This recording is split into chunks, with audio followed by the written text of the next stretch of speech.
Have you ever lost somebody you truly loved and felt like a part of your soul disappeared with them, like the world kept moving, but inside everything changed? The silence felt louder. Ordinary moments suddenly felt painful. A song, a photo, a memory, a familiar place. And somehow, your mind keeps replaying conversations, moments, regrets, and questions over and over again, wishing you could go back, wishing you could say one more thing, hear their voice one more time, hold them one more time. If you are grieving right now, I want you to know something deeply important. You are not weak for feeling pain. Grief is one of the deepest forms of human love, but perhaps there is another way to understand loss, a way that allows the heart to slowly heal without forgetting the people we love. Because throughout history, many spiritual traditions, near-death experiences, mystics, and even modern scientific ideas about energy have pointed towards something fascinating: that life may transform rather than truly end. Take a moment to reflect on that, because this perspective alone has helped many people survive their darkest moments. Now, my friends, before we continue, take one slow, deep breath in through your nose and gently breathe out. Beautiful. Again, slowly breathe in and slowly breathe out. Wonderful. Now let's begin this journey together gently. One of the most famous scientific principles says, energy cannot be created or destroyed. It only transforms from one form into another. Now, of course, human consciousness remains one of the greatest mysteries in science. But many people throughout history have deeply felt that consciousness itself may continue beyond physical death. Ancient Egyptians believed the soul continued. Hindu traditions speak about consciousness beyond the body. Buddhist teachings describe cycles of existence and awareness. Christian mystics spoke about eternal spirit. Indigenous traditions across the world often believed ancestors remained spiritually connected to life.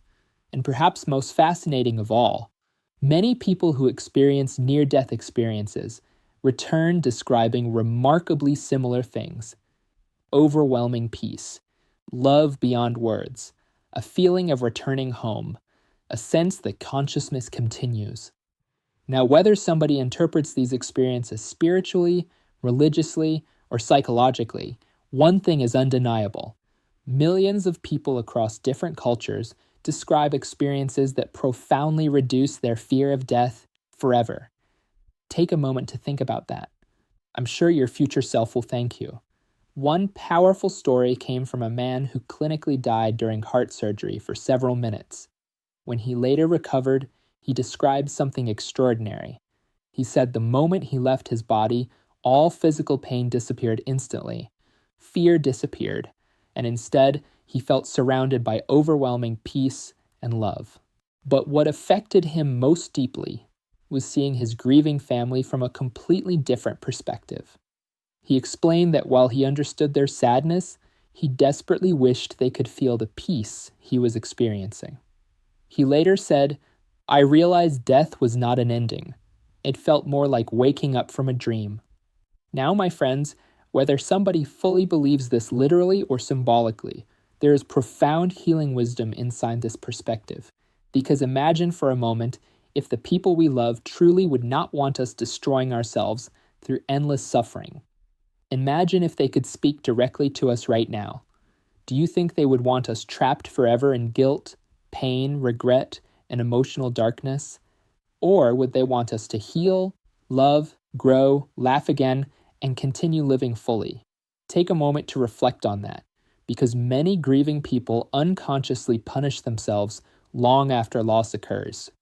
Now, this does not mean pretending grief does not exist. Not at all. Grief must be felt compassionately, cried through, processed honestly, but there comes a moment when healing asks an important question. Are we honoring our loved ones through love or through endless suffering? Take a slow breath in and gently breathe out. Beautiful. Now imagine something deeply powerful. Imagine your loved one observing you from a place of peace, watching over you with compassion. Would they truly want your life to become consumed by pain forever? Or would they whisper softly, "Please live. Please smile again. Please stop punishing yourself. Please know I still love you." Take a moment to think about that, because many people unknowingly hold on to suffering as if pain itself proves love. But love does not require self-destruction. Now, my friends, there is another important part of grief many people experience silently: the replaying of memories and regrets. I should have called more. I should have visited more. I should have said sorry. I should have appreciated them more. And the mind becomes trapped, endlessly replaying the past. But something deeply important must be understood. Human beings are imperfect. Every relationship contains unfinished moments, misunderstandings, mistakes, things left unsaid. That is part of being human. And if your loved one truly loved you, they would likely not want you imprisoned forever by guilt.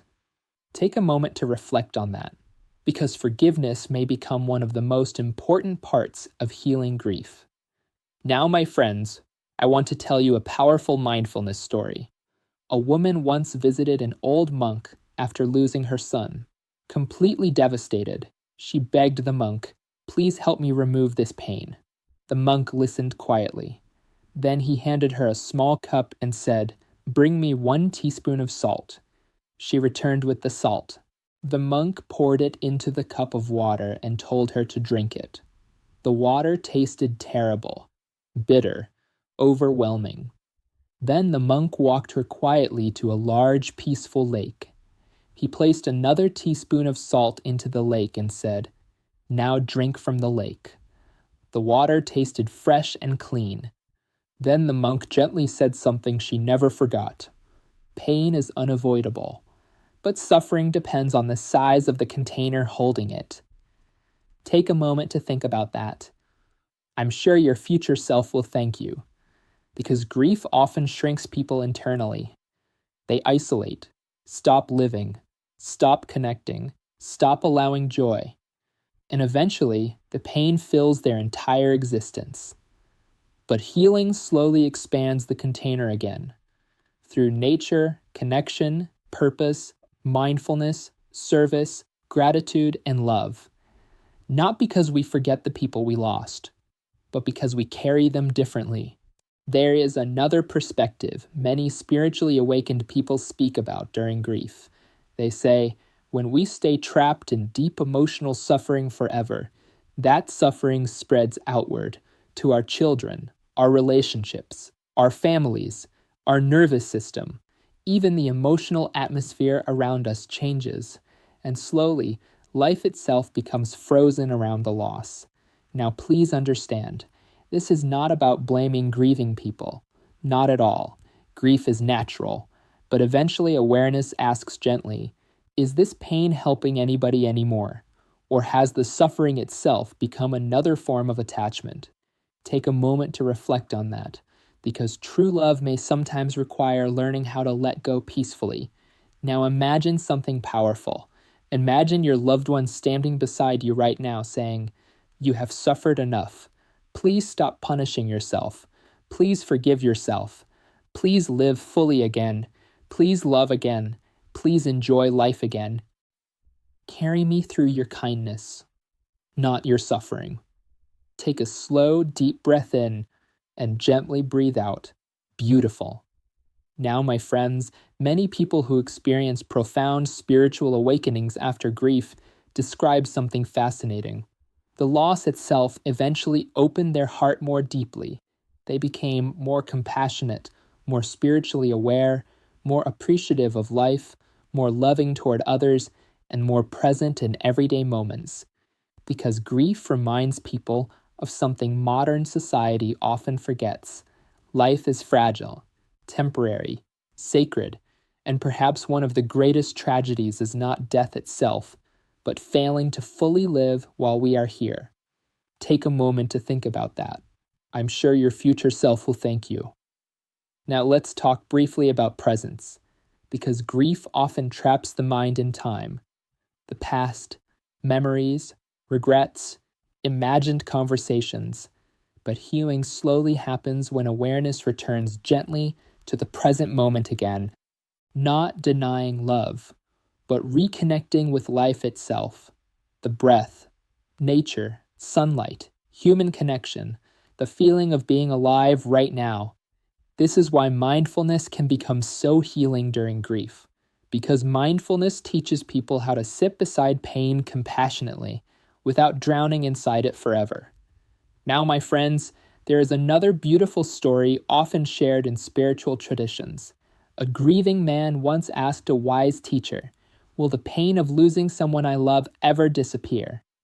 The teacher smiled softly and replied, "No, but eventually, the love becomes bigger than the pain." Take a moment to reflect on that, because healing does not erase love, it transforms it.